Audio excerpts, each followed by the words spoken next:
தேவஜனமே, இந்த நாளிலும் ஆதியாகமம் 30ஆம் அதிகாரம் அதனுடைய 32ஆம் வசனம் முதற்கொண்டு அந்த அதிகாரம் முடிய நாம் இன்றைய தியானத்திற்காக எடுத்துக்கொள்ளலாம். யாக்கோபு லாபான்ட்ட சொல்றாரு, நான் இன்றைக்கு போய் உடைய மந்தைகளை எல்லாம் பார்வையிட்டு அவைகளிலே புள்ளியும் வரியும் கருப்பும் உள்ள செம்மறியாடுகளையும் வரியும் புள்ளியும் உள்ள வெள்ளாடுகளையும் பிரித்து விடுகிறேன். அப்படிப்பட்டவைகள் இனி எனக்கு சம்பளமா இருக்கட்டு. அப்படியே இனிமேல் என் சம்பளமாகிய இவற்றை நீர் பார்க்கும்போது என்னுடைய நீதி அதில் விளங்கும்.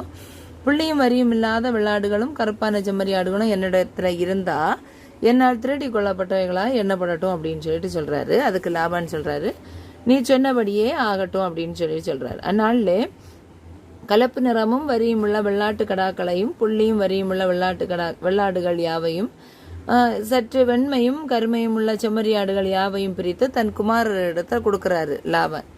அதுக்கடுத்து தனக்கும் யாக்கோபுக்கும் இடையிலே 3 நாள் பிரயாண தூரத்தில் இருக்கும்படி தான் 2 பேரும் அந்த அவ்வளோ தூரம் இருக்கிறபடி தான் டிஸ்டன்ஸில் தான் இருக்கிறாங்க.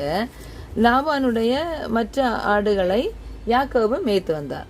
பின்பு யாக்கோபு பச்சையாயிருக்கிற புன்னை, வாதுமை, அர்மோன் அப்படின்ற 3 மரங்களோட கொப்புகளை வெட்டி இடையிடையே வெண்மை தோன்றும்படி அந்த பட்டையை உரிச்சிட்டு அந்த நான் உரித்த கொப்புகள் ஆடுகள் தண்ணீர் குடிக்க வரும் கால்வாய்களிலும் தொட்டிகளிலும் ஆடுகளுக்கு எதிராக போட்டு வைப்பார். அதாவது அந்த அந்த இடத்துல சில ஆடுகள் சேர்வதுண்டு.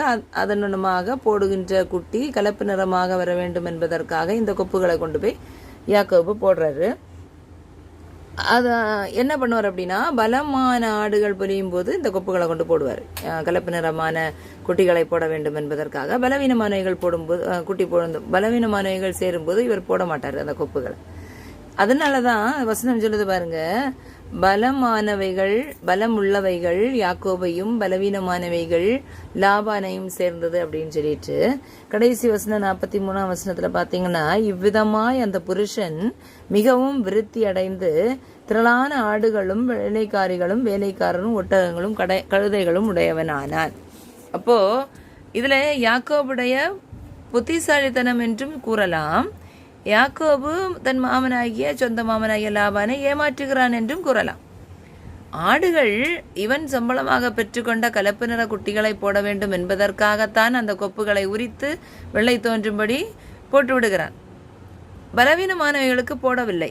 இது ஒரு ஏமாற்று வேலைதான். ஆனாலும் இதிலே அவனுடைய புத்திசாலித்தனமும் இருக்கிறது. தன்னுடைய மந்தை அதிகமாக இருக்க வேண்டும் என்பதை காண்பிப்பதற்காக இந்த ஒரு வேலையை செய்கிறான். நாமும் பணிபுரிகின்ற இடத்திலே புத்திசாலித்தனமாக எல்லாவற்றையும் செய்து வந்தோமானால் நாமும் ஆசீர்வதிக்கப்பட்டு பலுகி பெருகி